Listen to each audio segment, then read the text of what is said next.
Hello everyone, I am Dr. Vikas, Assistant Professor at JCW Guravada, Rewadi.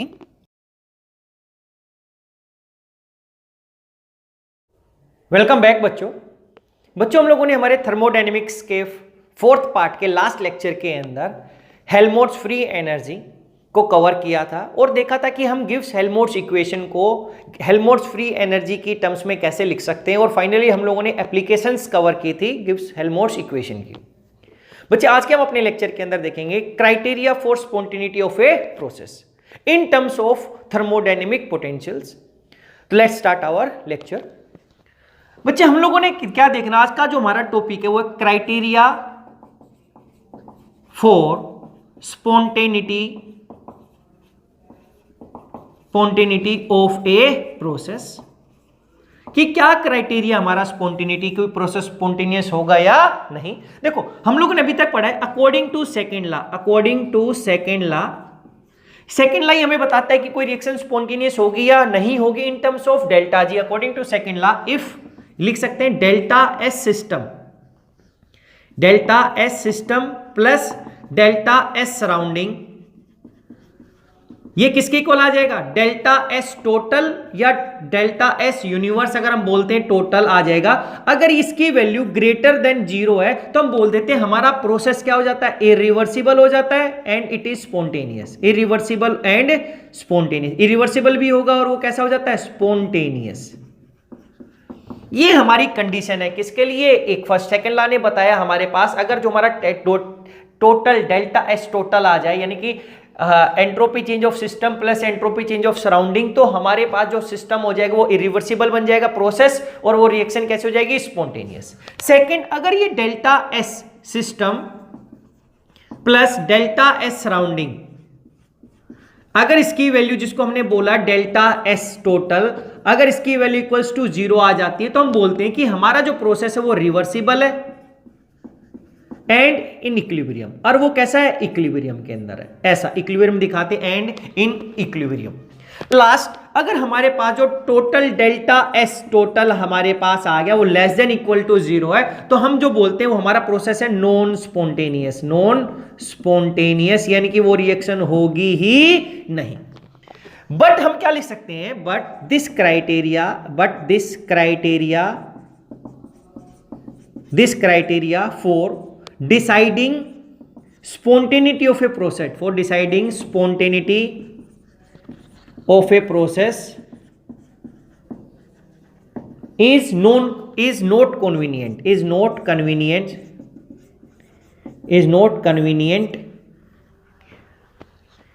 कि ये easy नहीं है, या हम लिख सकते हैं it is not easy as we required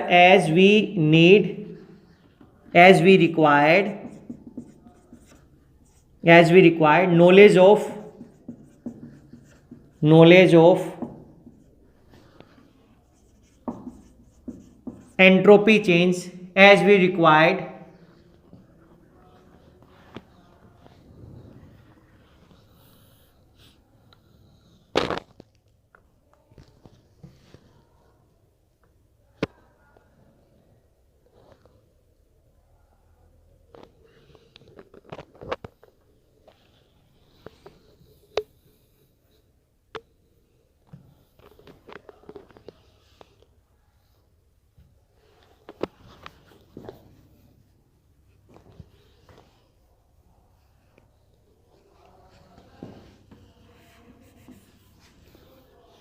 as we required knowledge of delta S system plus and delta S surrounding। हमें दोनों की रिक्वायरमेंट होती है, हम सिस्टम को स्टडी कर रहे हैं लेकिन हमें सराउंडिंग की भी एंट्रोपी चेंज का पता होना चाहिए। यहां पे देखो कन्वीनियंट की स्पेलिंग हमने गलत लिख दिया, अगर कन्वीनियंट लिखेंगे तो क्या होगा, CONVENI convenient ENT, convenient oblique easy. कि कन्वीनियंट या इजी नहीं है क्योंकि हमें दोनों की नॉलेज होनी चाहिए, सिस्टम की और सराउंडिंग की। और यूजुअली हम ये भी थर्मोडायनेमिक पोटेंशियल या पैरामीटर्स हमने किए, थर्मोडायनेमिक पोटेंशियल्स किया, तो हमने कवर किया था कि हम नॉर्मल जो रिएक्शंस को कैरी करते हैं, हम कैरी करते हैं हमारी लेबोरेटरी इंडस्ट्री में, तो प्रेशर या वॉल्यूम या टेम्परेचर को फिक्स रखना चाहते हैं, हम एंट्रोपी को फिक्स नहीं करते हैं बच्चे, इसीलिए हम एंट्रोपी टर्म को अवॉइड करना चाहते हैं। तो हम क्या लिख सकते हैं, देयरफॉर एंट्रोपी चेंज, या हम लिख सकते हैं therefore spontaneity of a process in terms of thermodynamic potential, in terms of thermodynamic potentials। तो अब हम अपनी स्पॉन्टेनिटी देखना चाहते हैं इन टर्म्स ऑफ थर्मोडायनेमिक पोटेंशियल्स। तो अब हम सबसे पहले इसकी जो स्टार्टिंग करते हैं, हम क्या लिखते हैं यहां पे, for an infinitely small change, for an infinite small change, क्या हम लिख सकते हैं डी एस सिस्टम। जब स्मॉल चेंज होता है तो हम डी से रिप्रेजेंट करते हैं, प्लस डी एस सराउंडिंग, ये कैसा होना चाहिए, ग्रेटर और इक्वल्स टू जीरो। हम इक्वल कर देते हैं, क्यों, क्योंकि हमारा प्रोसेस अगर ये ग्रेटर देन जीरो है तो बच्चे क्या हो गया, हमारा ये किसको रिप्रेजेंट कर रहा है, स्पॉन्टेनियस को, इक्वल्स टू किसको कर रहा है, रिवर्सिबल को। तो हमने ये कर दिया कि ग्रेटर और इक्वल्स टू क्या होगा, जीरो होगा। अब हम यहां पे पता है if delta Q reversible is the heat lost by the surrounding, is lost by the surrounding isothermally। अब क्या बोल रहा है कि हमारे पास डेल्टा एस, हमने जो एंट्रोपी चेंज को डिफाइन किया था, हमने कैसे किया था कि अब हम क्या बोले, d s surrounding is equals to del Q reversible by T. अब हम जो सराउंडिंग ने भी क्या किया, आइसोथर्मली किया था लोस्ट हमारे पास, तो अब सराउंडिंग ने हीट लॉस्ट किया तो इसके सिंबल क्या आ जाएगा, माइनस आ जाएगा, क्योंकि हीट जब लॉस्ट होते हैं हम सिंबल क्या देते हैं, माइनस। अब हम इसकी वैल्यू यहां पे पुट अप कर दे तो मेरे पास क्या बनेगा, D S system minus del Q reversible by T, this is equals to और लेस देन जीरो। अब बच्चे हमें पता है कि हमारे पास अकॉर्डिंग टू फर्स्ट लॉ हम इस डेल्टा क्यू रिवर्सिबल की वैल्यू पुट अप कर सकते हैं। Now according to first law हमें क्या मालूम है, D U is equals to del Q reversible plus del W reversible, ऐसा हम बात करते हैं। और अब हम अगर work is done by the system की बात करते हैं तो हम इसी को क्या लिख सकते हैं, D U equals to del Q reversible minus P D V. जो ये एक्सप्रेशन हमारे पास होता है, अगर इस पी डी वी को लिया तो हमारे पास क्या आएगा, therefore del Q reversible is equals to D U plus PDV. तो ये कब होता है, work is done by the system, if work is done by the system, ये हम ऑलरेडी कर चुके हैं। अगर सिस्टम काम करता है तो मेरे पास डेल क्यू रिवर्सिबल ये आ जाएगा। अगर हम नेम बोलते इसको, अगर इसको हमने बोल दिया इक्वेशन 1, अब फिलहाल यहां पे बोल सकते हैं इक्वेशन 1, क्योंकि हम लोगों ने कंबाइन कर दिया था स्पॉन्टेनियस और रिवर्सिबल प्रोसेस को, तो ये कंडीशन हो गई थी। Now putting the value of delta Q reversible किसमें, अब इसको नाम बोल सकते हैं इक्वेशन 2। इक्वेशन 2 में पुट अप कर डी एस सिस्टम माइनस यहां पे आएगा D U plus P D V divided by T, this is greater equals to zero. ये हमारी कंडीशन हो गई जो इक्वेशन 2 के अंदर हमने डेल क्यू रिवर्सिबल की वैल्यू पुट अप कर दी, तो ये हो गया। तो यहां से हमारे पास क्या आएगा, टी डी एस, ये कैसा है, system minus D U minus P D V greater equals to zero. तो यहां पे हम लिख सकते हैं टी डी एस सिस्टम है या T D S greater equals to D U plus P D V. तो ये हमारी एक मेन इक्वेशन आ गई बच्चे, मेन इक्वेशन हम बोल सकते हैं अब यहां पर, क्योंकि अब इसी का हम यूज करने वाले। तो अब यहां पर टी डी एस ये आ गया हमारे पास। ये जो कंडीशन थी ये किसके लिए थी, अगर ये ग्रेटर इसका सिंबल आ जाता है ग्रेटर देन जीरो तो हम बोलते हैं हमारी रिएक्शन स्पॉन्टेनियस है, और अगर इक्वल्स टू आ जाता है तो हम बोलते हैं रिवर्सिबल है। तो अब हम देखेंगे क्राइटेरिया, CRITERIA, क्राइटेरिया या spontaneity of a process. Criteria तो हम चेक चुके हैं, ये क्राइटेरिया ही है। तो अब हम यहां पे बोल सकते हैं बच्चे, अब हम इसी का यूज करने वाले हैं, तो हम बोल सकते हैं यहां पर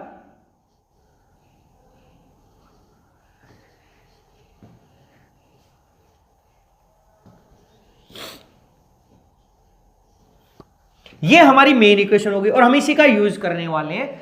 तो हम यहां पर तो हम यहां पे आप बोल सकते हैं like spontaneity of a process in terms of entropy change। ये फर्स्ट पॉइंट अगर हम लिखें कि हम अब स्पॉन्टेनिटी देखते हैं इन टर्म्स ऑफ एंट्रोपी चेंज, क्या हुआ, ये इक्वेशन आ गई। तो अब इस इक्वेशन को हम नंबर 1 बोल सकते हैं, लेकिन 1 2 बोला तो ये क्या हो गई, number 3।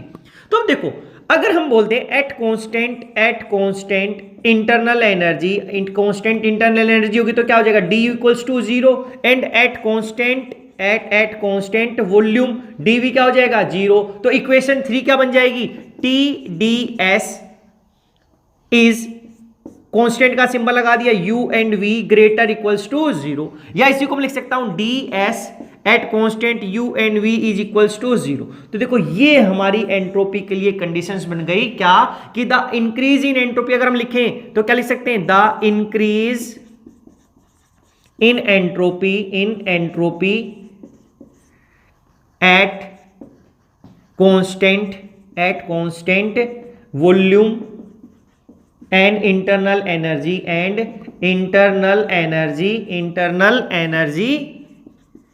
tells whether the process is spontaneous or reversible।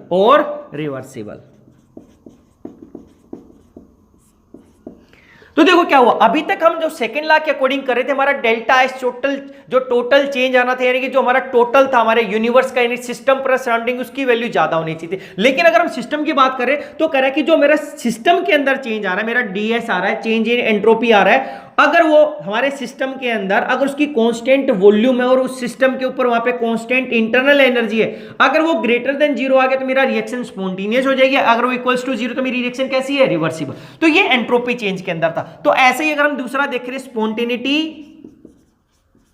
Spontaneity of a process in terms of internal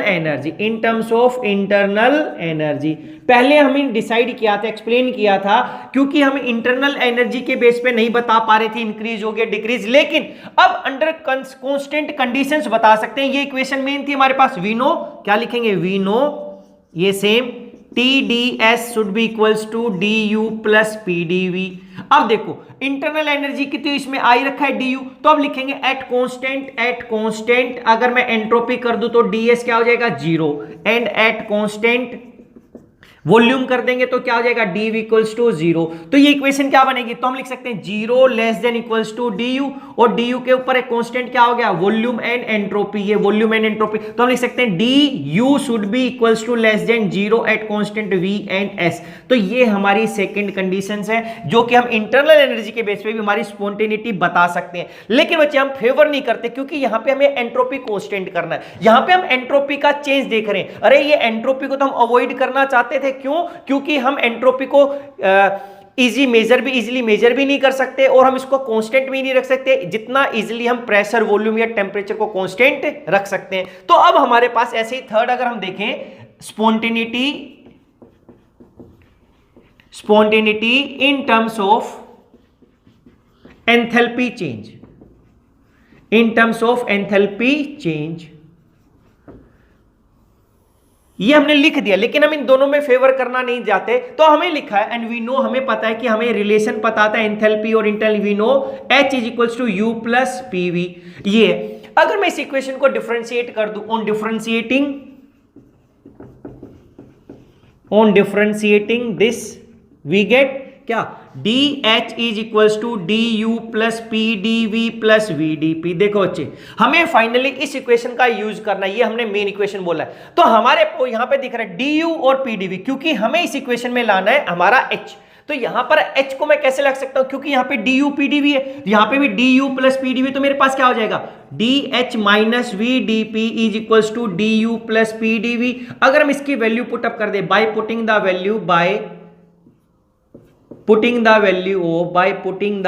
value of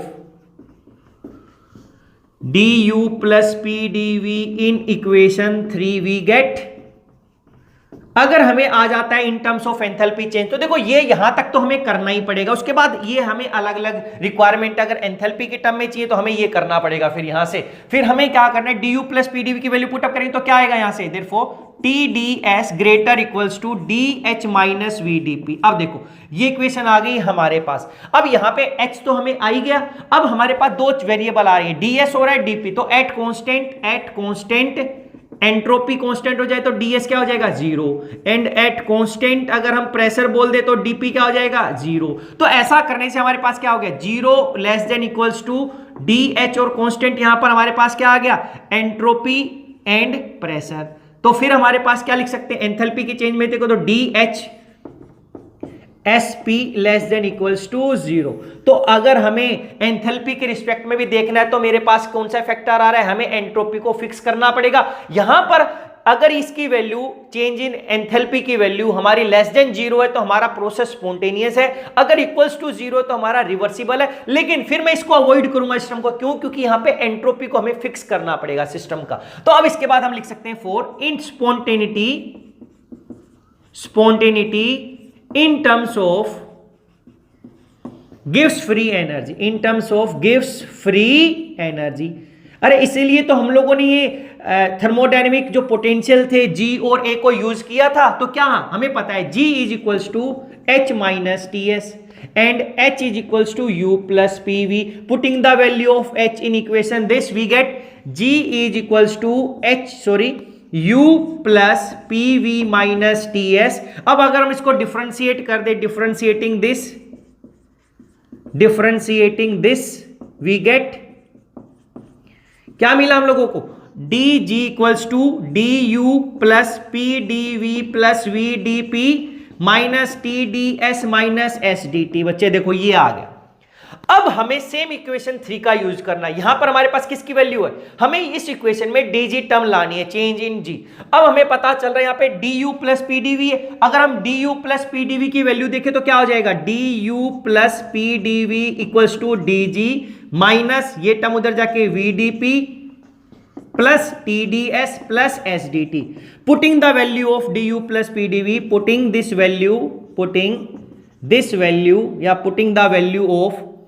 this value in equation 3 we get, हमें क्या मिलेगा इक्वेशन 3 तो यही था हमारे पास, क्या मिलेगा इसके अंदर TDS is greater equals to, तो यहां पे क्या आ गया DG minus VDP plus TDS plus SDT। देखो TDS से TDS कैंसिल हो जाएगा हमारे पास, क्योंकि इस साइड आएगा तो माइनस का, तो हमारे पास क्या आया 0 is less than equals to DG minus VDP plus SDT। देखो तो क्या हुआ at constant pressure DP equals to 0, at constant temperature DT equals to 0। अगर ये दोनों 0 हो गए तो मेरा 0 क्या आ गया 0 less than equals to DG, और ये किसके ऊपर है टेम्परेचर और प्रेशर। अरे हम टेम्परेचर और प्रेशर पे ही तो G को डिफाइन करते थे, हमारी प्रॉपर्टी तभी आई थी जब स्टेट हमारी उस स्टेट के अंदर प्रेशर और टेम्परेचर फिक्स, तो हम इसी को लिख सकते हैं DG at constant T and P less than equals to 0। देखो तो जो हमारी जो प्रोसेस कैरीड की थी हम लोगों ने वो कांस्टेंट टेम्परेचर और प्रेशर पे की थी, क्योंकि जो हमारा कंटेनर था उनमें टेम्परेचर भी फिक्स इजीली कर सकते हैं और प्रेशर भी।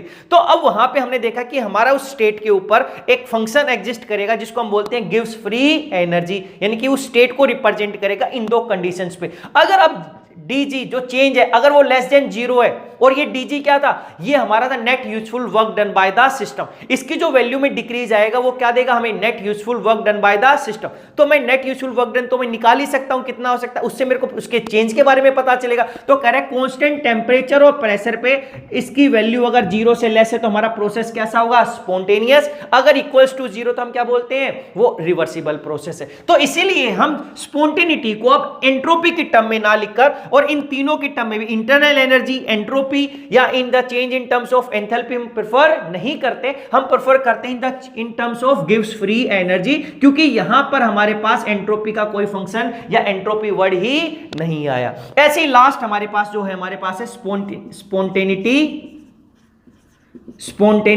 इन टर्म्स ऑफ ए, अरे gives in terms of free, Helmholtz free energy change. In terms of gives free energy एक वर्ड यूज कर सकते हैं, चेंज। हम चेंज के रिस्पेक्ट में देख रहे हैं। इन terms of work function change है, इन टर्म्स ऑफ लिख ही देते हैं complete, in terms of Helmholtz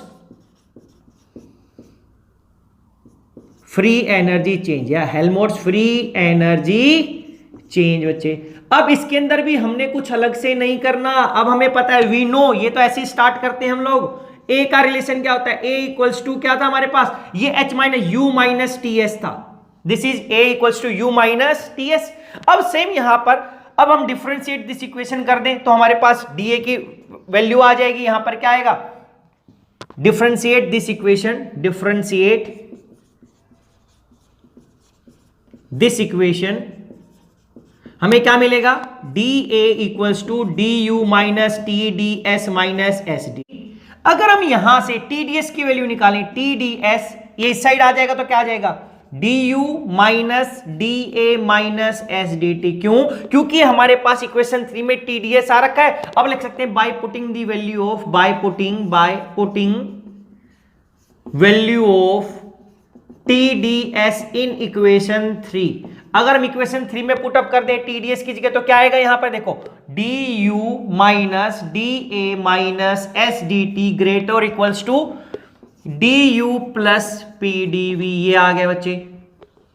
अगर ये ऐसा आ गया हमारे पास तो क्या होगा, डी यू से डी यू कैंसिल।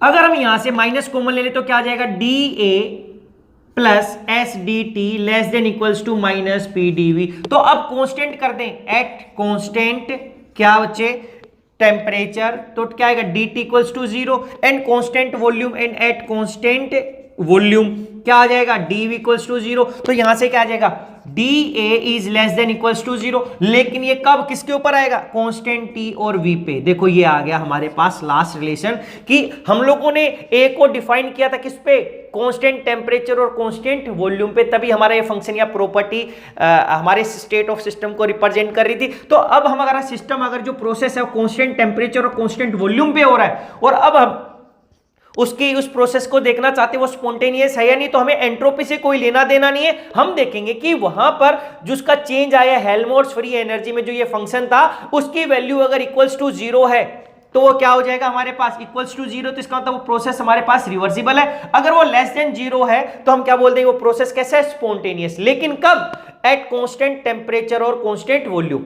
ऐसे ही जी की वैल्यू कांस्टेंट टेम्परेचर और किस पे थी, प्रेशर पे थी। क्योंकि यही इक्वेशन तो हमने देखा था भी, जब हमने, अगर मैं इसको भी उस साइड लेके जाऊं और मैं इक्वल्स टू कर दूं तो क्या आ जाएगा, D A equals to minus S D T minus P D V. देखो, अरे D A equals to minus P D V equals to minus S D T. अरे ये तो रिलेशन हमने मैक्सवेल रिलेशन निकाला था जब हमने variation of A with volume या variation of A with temperature देखा था, यही हमारे पास रिलेशन आया था। अब हम लोगों ने उसमें केवल ये इक्विलिब्रियम ये रिवर्सिबल प्रोसेस के लिए था, अब हमने उसमें क्या कर दिया, स्पॉन्टेनियस या इरिवर्सिबल प्रोसेस। तो ये हमारी कंडीशंस आ गई बच्चे 4, in terms of change in Helmholtz free energy, spontaneity, in terms of G गिव्स free energy, in terms of H enthalpy change में। तो हमारे पास एग्जाम में आता है, कॉम्पिटिटिव एग्जाम्स में क्वेश्चन आता है कि कौन सा प्रोसेस स्पॉन्टेनियस हो गया, तो वहां पे जी तो देगा, लेस देन इक्वल्स टू 0 देगा, लेकिन यहां पे कंडीशन चेंज कर देगा। एक में टेम्परेचर प्रेशर, एक में टेम्परेचर वॉल्यूम, एक में प्रेशर टेम्परेचर या प्रेशर वॉल्यूम,